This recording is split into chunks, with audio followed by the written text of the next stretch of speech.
అదేంటంటే ఒకనొక ప్రొటెస్ట్ చుట్టూ జనాలు పెట్టుకొని భారతదేశం మీరు మాకు హెల్ప్ చేయాలి, మా కష్టాన్ని మీరే అర్థం చేసుకోవాలని మీనింగ్ వచ్చినట్టు ఒక్కసారి మాట్లాడాడు. మీరు వినండి ఒకసారి ఫస్ట్. దాన్ని ఒక పక్క డీబంక్ చేస్తూ ఒక 23 మందిని యూఏపీఏ కింద ఇండియా బుక్ చేసింది. యూఏపీఏ 1967. అందులో 7 భారతీయులు ఉన్నారు, 17 మంది పాకిస్తానీలు ఉన్నారు. పిఓకేలో లాస్ట్ 30-40 డేస్గా ఏదైతే జరుగుతుందో మన అందరికీ తెలుసు. ఇన్ఫాక్ట్ నేనే ఈ ఛానల్లో వీడియోస్ చేసే దాని గురించి.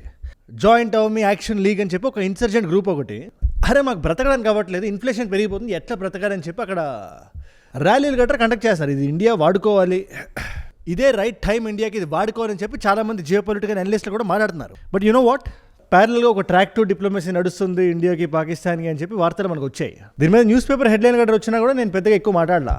ఇది సమ్వేర్ ఐ న్యూ, ఇది యాక్యురేట్ కాదని చెప్పి నాకు ఆ రోజు అనిపించింది. నేను అనుకున్నట్టుగానే భారతదేశం వారు బయటకు వచ్చి అఫీషియల్గా రణధీర్ జైస్వాల్ గారు డైరెక్ట్ స్టేట్మెంట్ ఇచ్చారు, ఇది is not true, this not factually true అని. ఇండియాకి పాకిస్తాన్కి ఎటువంటి ట్రాక్ టు డిప్లొమసీ జరగలేదు. బట్ దానికన్నా ఇంపార్టెంట్ విషయం వాళ్ళ ర్యాలీలో ఒకటి జరిగింది.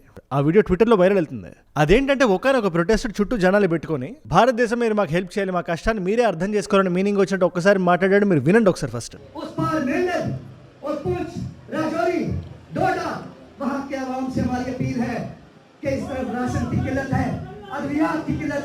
और हमें आपकी मदद चाहिए, हमें आपकी मदद चाहिए, हमें सीज़फायर लाइन का खात्मा चाहिए और हमें आपकी हमायत चाहिए. ఇది ఇక్కడ ఎంత సీరియస్ విషయం మీకు అర్థం కావాలంటే, ఒకవేళ కానీ ఇండియా కానీ దీని మీద కానీ రియాక్ట్ కానీ అయితే నెక్స్ట్ కొన్ని దశాబ్దాలను డిఫైన్ చేసే చేంజెస్ మనకు రాబోతున్నాయి. మన భూమి ఏదైతే ఉందో పాకిస్తాన్ ఆక్యుపైడ్ కాశ్మీర్, అది మళ్ళీ రీక్లెయిమ్ చేసుకునే అవకాశం మనకు ఉంటుందని చెప్పి మనకు మాట్లాడుతున్నారు. అట్ ద సేమ్ టైం అక్కడ జనాల కన్నా అక్కడ మనకు భూమి ఇంపార్టెంట్. జనాలకి ఇప్పుడు మనం హెల్ప్ చేసి వాళ్ళు బయటకు వచ్చేసిన తర్వాత లేదు మాకు ఆజాద్ కాశ్మీర్ కావాలని చెప్పి మాట్లాడొచ్చు. ఇన్ఫాక్ట్ దీని గురించి ఆదిత్య రాజ్ కావాలని చెప్పి is a very predominant analyst. ఆయన ట్విట్టర్లో ట్వీట్ చేశాడు దీని గురించే, ఇట్లా హెల్ప్ అడుగుతున్నారు ఇండియాకి అని చెప్తే కింద పాకిస్తానీలు చాలామంది, ఇది నేను భారతీయుల గురించి మాట్లాడలేదు, పాకిస్తానీలు ట్వీట్లు వేస్తున్నారు. అవును ఇన్ఫ్లేషన్ ఉంది, దీనివల్ల వీఆర్ ఆల్సో వెరీ యాంగ్రీ అని ఒక పక్క జనాలు అంటుంటే, ఇంకొక పక్క జనాలు ఎక్కడ పిఓకే ఇండియాకి వచ్చేస్తుందేమో అని భయపడి పాకిస్తాన్ ఆక్యుపైడ్ కాశ్మీర్ నుంచి ఇండియా ఆక్యుపైడ్ కాశ్మీర్కి వెళ్ళబోతుంది, ఇది కరెక్ట్ కాదని చెప్పి మీ భారతీయులు అంటున్నారని చెప్పి మన వాళ్ళు అంటున్న మాటలు అంటున్నారు. నేను అప్పుడప్పుడు మాట్లాడుతుంటాయి అరుంధతి రాయ్ గురించి, వీళ్ళందరూ who ever speaks about Kashmir.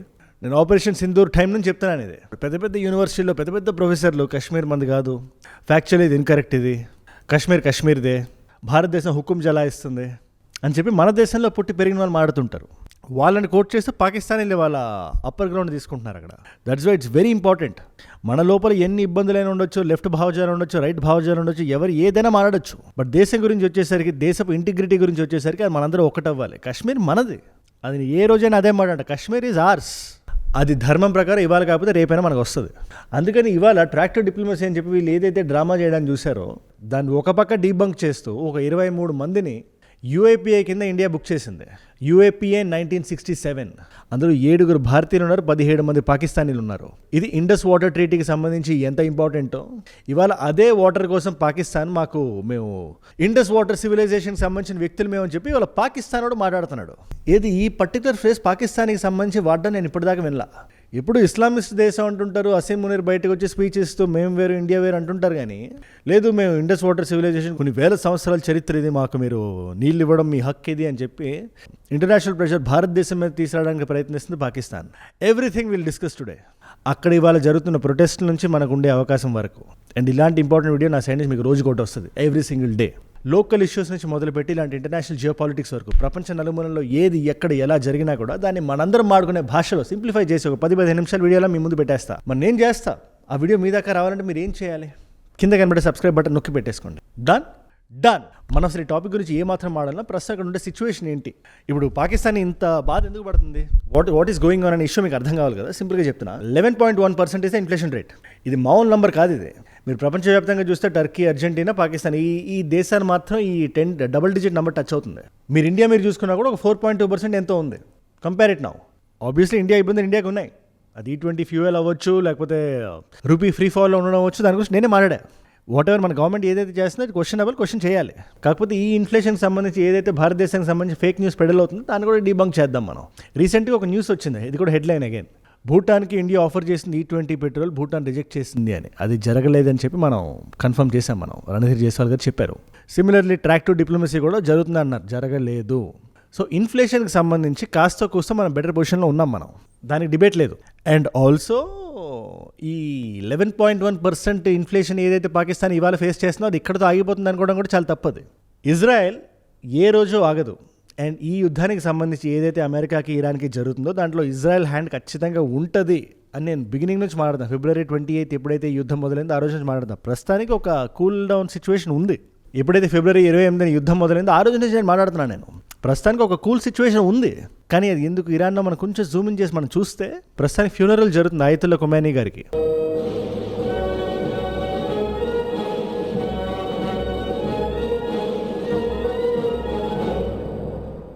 అది జరిగిన తర్వాత ఖచ్చితంగా ఇజ్రాయెల్ అమెరికా మీద ప్రెషర్ పెడుతుంది. న్యూక్లియర్ ప్రోగ్రామ్ అంటుంది, ఇదంటది, అదంటది, 70% ఎన్రిచ్డ్ అంటది, 90 అంటది, అది మనకు నెక్స్ట్ మన మీదకి వస్తుంది అంటే మనం యుద్ధం చేయాలంటది, ఉసుగొలుపుతుంది. వన్స్ అది కానీ మళ్ళీ ఆ చక్రం తిరగడం మొదలు పెడితే of course it's a very bad thing for the entire world. But Pakistan ఖచ్చితంగా ఈసారి డిస్మాండిల్ అయిపోద్ది. ఆ స్టేజ్లో ఉంది. ఆల్రెడీ ఇండస్ వాటర్ ట్రీటీ మీద ఒక ప్రెషర్ పెడుతుంది. వాటర్ రావట్లేదు. హీట్ వేవ్ ఎలా అయితే యూరోప్ తగిలిందో మనం చూసాం, అదే హీట్ వేవ్ వాళ్ళ పాకిస్తాన్ కూడా తగులుతుంది. You combine that with water, combine that with inflation, చుట్టూ తిరిగి అదని ఇదని మనకి up stream down stream game ఆడుతుంది యుఎన్ దగ్గరికి వెళ్ళి.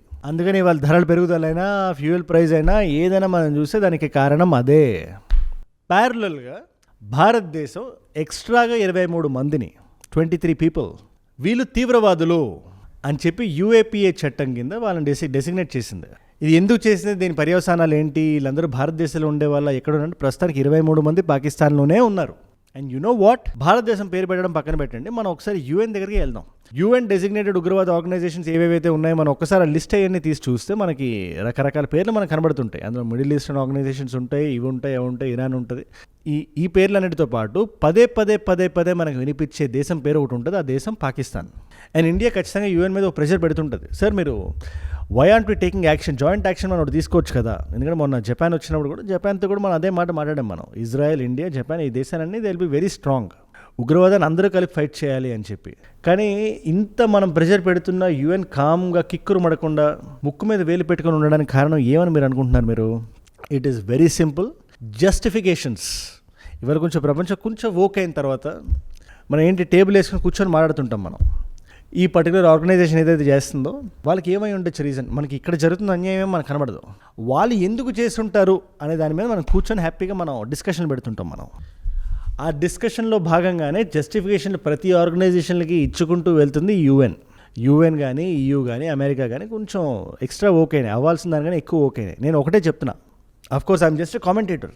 కానీ మనం స్ట్రిక్ట్గా యాక్షన్ తీసుకొని మనం కానీ ఈ ఆర్గనైజేషన్స్ని ఫైట్ చేయకపోతే, ఇప్పుడు ఈ UN డెసిగ్నేటెడ్ ఆర్గనైజేషన్సే కదా, జైషే మొహమ్మద్ అయినా ఈ లష్కర్ తైబా అయినా ఏవైనా కూడా UN డెసిగ్నేటెడే కదా. ఒక మంచి ప్రణాళికాబద్ధంగా వీటన్నిటిని న్యూట్రలైజ్ అంటామో, డీకపుల్ అంటామో, డిస్మాంటిల్ అంటామో, ఏమంటామో రకరకాల పేర్లు మనం పెట్టచ్చు. బట్ నేలమట్టం చేసిన తర్వాత కూర్చొని నీట్గా పుస్తకాలు రాసుకుందాం వాళ్ళు ఎందుకు చేసి ఉంటారని చెప్పి. బట్ ముందైతే మనం చేయాల్సిన విషయం మనం ఖచ్చితంగా మనం చేయాలి. దాంట్లో భాగంగానే ప్రపంచవ్యాప్తంగా ఇండియా నేమ్ చేసిన వ్యక్తులు ఈ UAPA చట్టం కింద ఒక 80 మంది ఉన్నారు. And UAPA is also very important. UAPA act 1967 అని చెప్పి మీరు ఒకసారి గూగుల్ చేయండి. ఈ లా ప్రకారం అమిత్ షా గారు ఎవరినైనా అది హీ కెన్ డెసిగ్నేట్, దేశానికి భంగం కలిగిస్తున్నాడని. చాలా డేంజరస్ లా అది. ఇప్పుడు ఇది మనం చేయడం వల్ల ఇమీడియట్గా మనకి ఏమైనా లాభం ఉందనే డౌట్ ఎవరికైనా రావచ్చు. అండ్ దానికి సమాధానం ఉంది. ఇండస్ వాటర్ ట్రీటీకి సంబంధించి పాకిస్తాన్ ఓవర్ యాక్షన్ చేస్తుంది కదా, రకరకాల మెట్లకి రకరకాల పోడియంల మీద కూర్చొని రకరకాల లాజిక్లు మ్యాజిక్లు చేస్తుంది. ప్రస్తుతానికి అప్ స్ట్రీమ్ డౌన్ స్ట్రీమ్ అని చెప్పి ఒక కొత్త లాజిక్ పట్టుకుంది. అది ఏం చెప్తుందంటే రకరకాల ఆర్గనైజేషన్స్ దగ్గరికి వెళ్ళి, అది UN కానీ EU కానీ ఏదైనా వెళ్ళి, భారతదేశం అప్ స్ట్రీమ్లో ఉంది అంటే వాటర్ పైన ఉంది, పొటెన్షియల్ ఎనర్జీ ప్రకారం అది పాకిస్తాన్ కింద ఉంది, వాటర్ని ఆపేస్తుంది, భారతదేశానికి పవర్ ఉంది కాబట్టి రేపు పొద్దున్న దీన్నే ఎగ్జాంపుల్గా తీసుకొని ప్రపంచవ్యాప్తంగా వేరే దేశాలు చేయమని ఏంటి గ్యారంటీ? ఇది పాకిస్తాన్ చేస్తున్న లాజిక్. మనం ఇవ్వాల్సిన వాటర్ని పట్టుకొని ఫస్ట్ ఆఫ్ ఆల్ 1960s మనం ఈ ట్రీటీ సైన్ చేసినప్పుడే దేవర్ నెవర్ కార్డియల్ విత్ అస్, అయినప్పటికీ మనం సైన్ చేసాం. మనం తర్వాత 2 యుద్ధాలు జరిగినాయి. ఏ రోజు భారత్ దాన్ని ప్రశాంతంగా ఉంచుదామని చెప్పి పాకిస్తాన్ అనుకోలేదు. బ్లీడ్ ఇండియా విత్ 1000 cuts అనే నినాదాన్ని పట్టుకునే ఉంది, రైట్? మనం ఎందుకు హెల్ప్ చేయాలి? Simple logic. రేపు పొద్దున్న ఈ ట్రీటీ మనకు అబయన్స్లో ఉంది కాబట్టి మొత్తం వాటర్ని కూడా మనం హోల్డ్ చేయొచ్చు, డ్యాములు కట్టేసుకొని మనం రీరూట్ చేయొచ్చు. ఖచ్చితంగా ఆప్షన్ మనకు ఉంది. అఫ్కోర్స్ అది మనం చేస్తే అమెరికా, EU, UN ఇవన్నీ వచ్చేస్తారు, ఎట్లా మీరు హ్యూమన్ రైట్స్ అది ఇది అని చెప్పి. ఫస్ట్ ఆఫ్ ఆల్ వాళ్ళు డ్యామ్స్ కట్టుకోలేదు సరిగ్గా, వాళ్ళ వాటర్ని వాళ్ళు సరిగ్గా వాడుకోలేదు, వాళ్ళు హోల్డ్ చేయలేదు, వాళ్ళు కన్జర్వ్ చేయలేదు, వాళ్ళు ఇరిగేషన్ సరిగ్గా వాడలేదు, కొన్ని భాగాలకు మాత్రం వాటర్ని తరలించి మిగతా వాళ్ళు మీరు చావండి అని వదిలేశారు.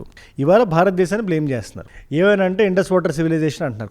కొత్త పదాలు వాడుతున్నారు. ఈ ఐటీ మినిస్టర్ ఉంటాడు, పేరు మర్చిపోయిన అతనిది. ఒకసారి ఆయన ఇస్తున్న స్పీచ్ వినండి ఒకసారి మీరు. We are discussing the lifeline of more than 240 million people of Pakistan. When we identify ourselves as Pakistani, we ask a question as to who we are. And if you go back into history, the Indus water civilization defines us as a people. Whenever I go abroad, I often tell my counterparts that we are the people of the Indus Valley civilization. Our identification is. ఇవాళ direct ministers వచ్చి మాట్లాడుతున్నారు ఇలా water ఇది అని. In fact మనం దీని గురించి 1996లోనే comprehensive convention for international ఉగ్రవాదం అని చెప్పి మనం ఒక కెప్టెన్ ఆర్గనైజేషన్. ఆ టైంలో చైనా విరుద్ధంగా ఉండొచ్చేమో లేకపోతే పాకిస్తాన్ ఉండొచ్చేమో అని డౌట్ మీ ఎవరికైనా రావచ్చు. కానీ China was never against it. Pakistan ఉంది, అమెరికా ఉంది, EU అని చెప్పి అగైన్ హ్యూమన్ రైట్స్ ఇది అని చెప్పి దీనికి సంబంధించి మనం అయితే చాలా స్ట్రాంగ్గా ఉన్నాం. రణధీర్ జైస్వాల్ గారి స్టేట్మెంట్ చాలా సాలిడ్గా ఉంది. ఆయన సింపుల్గా చెప్తున్నారు ఏంటి, అబయన్స్ ఇంకా ఉంది, మేము దాని గురించి వెనకడుగు వేసే ప్రసక్తే లేదని చెప్పి ఆయన చెప్తున్నారు. పైగా ఇండస్ వ్యాలీ సివిలైజేషన్లో వాడుకునే మొక్కలేనా అవి, నిజం చెప్తున్నాను నేను, సీరియస్ చెప్తున్నాను నేను. పాకిస్తాన్ గురించి వచ్చేసరికి కొంచెం నాకు కొంచెం కంట్రోల్ తప్పుతుంటే కొంచెం క్షమించండి. బట్ వేదిక్ ఏరియా ట్యాక్సీలో వాల్స్ అని ఉంటాయి, వాటిని రీస్టోర్ ఎలా చేస్తారు అనుకుంటున్నారు వీళ్ళు? వాళ్ళ భూమి మీద ఉంది, సిమెంట్ వాడుతున్నారు వాళ్ళు. మళ్ళీ సిమెంట్ ఒకసారి హెడ్లైన్ మీరు చూడండి, UN డీలిస్ట్ చేస్తాం మేము, మీరు జాగ్రత్తగా ఒళ్ళు దగ్గర పెట్టుకొని మీరు పని చేయండి అని చెప్పి UN వార్నింగ్ ఇచ్చిన తర్వాత ఆపారు వాళ్ళు. And now these jokers are coming out and saying లేదు మేము ఇండస్ వాటర్ సివిలైజేషన్ మేము వే ఆఫ్ లైఫ్ మేము అని చెప్పి వీళ్ళు మాట్లాడుతున్నారు. ప్రస్తుతానికి వాళ్ళ భయాల్లో వాళ్ళు ఉన్నారు. అందరు మినిస్టర్లు బయటకు వచ్చి మాట్లాడుతున్నారు. ఒకసారి మీరు ఫస్ట్ నేను చెప్పే ముందు వాళ్ళ మినిస్టర్ల మాటలు ఒకసారి మీరు వినండి. कर चुके हैं कि जो हमारे पानी पे हाथ डालेगा हम वो हाथ ही काट देंगे, और सिर्फ ऐलान नहीं कर चुके, 2 मरतबा 1-1.5 साल में दिखा चुके हैं कि अगर किसी నౌ హీట్ వేవ్ కానీ వాటర్ కానీ సమస్య, చాలా పెద్ద సమస్య ఉంది పాకిస్తాన్కి ఇవాళ, పాకిస్తాన్ ముందు. And at the same time POKలో జరుగుతున్న ఈ ఇన్సర్జెన్సీ ఏదైతే ఉందో it's going to cost them heavy. And అది కాకుండా బలూచిస్తాన్లో జరుగుతున్న ఇన్సర్జెన్సీ, పాకిస్తాన్ బాల్కనైజ్ అవ్వడానికి ఎక్కువ టైం పట్టదు అనడానికి ప్రస్తుతం మనం చూస్తున్న సిచ్యువేషన్ మనకి ఈజీగా అర్థమైపోతుంది. అండ్ బాల్కనైజేషన్ అంటే ఏంటి అంటే, ఒకసారి యుగస్లేవియాకి ఏదైతే జరిగిందో బాల్కన్ రీజియన్లో కల్చర్స్ వారీగా కొట్టుకొని విడిపోయారు వాళ్ళు. ఒక దేశం కింద ఉండలేకపోయింది, అదే హోల్డ్ చేయలేకపోయింది ఆ దేశం. Same thing happen to Pakistan. అలాంటి టైంలో మన ల్యాండ్ని మనం రీక్లెయిమ్ చేసుకునే టైం మనకు ఖచ్చితంగా వస్తుంది. And that's going to happen very soon అని చెప్పి ఇక్కడ జరుగుతున్న జియో పొలిటికల్ ఈవెంట్స్ ఏవైతే ఉన్నాయో మనకి చెప్తున్నాయి. దీని గురించి మీరే ఉంటారో నాకు కింద కామెంట్స్లో మీరు ఖచ్చితంగా మీరు రాయండి. It's a very intense topic అని అందరికీ అర్థమైనా చెప్పడం నేను చూశాను. నేను ఇవాళ మల్టిపుల్ చాయిస్ క్వశ్చన్ మీ అందరికీ. ఇవాళ పాకిస్తాన్లో ఈ ఇష్యూ మొత్తం ఒక పాయింట్ చుట్టూ తిరుగుతుంది, రిజర్వేషన్స్. అది ఎవరికి రిజర్వేషన్లు ఇస్తున్నాం అని చెప్పి వాళ్ళు భయపడుతున్నారు, కోప్పడుతున్నారు, ఫైట్ చేస్తున్నారు, ఈ ప్రొటెస్ట్లు చేస్తున్నారు. Option A army veterans, option B refugees, option C senators, option D judges. మీకు సమాధానం తెలిస్తే కింద రాయండి. తెలుసుకుందాం అనుకుంటే ఇన్స్టాగ్రామ్కి వచ్చేసేయండి. అజయ్ ఫ్రామ్ ఏజుడ్ అని ఉంటుంది, అజయ్ ఫ్రామ్ అని రాయండి. It's a verified profile, tick mark ఉంటుంది, 1+ మిలియన్ ఫాలోవర్స్ ఉంటారు. మీరు టక్ అని వచ్చేయచ్చు. అక్కడ ఇలాంటి వీడియోస్ని రీల్స్లో చూడొచ్చు. నా లైఫ్లో నా చుట్టూ ఏమైనా జరుగుతున్నా, నాకు ఏదైనా వీడియో ఐడియా టాపిక్ మీరు ఇద్దాం అనుకున్నా కూడా ఇట్స్ అ గ్రేట్ ప్లేస్.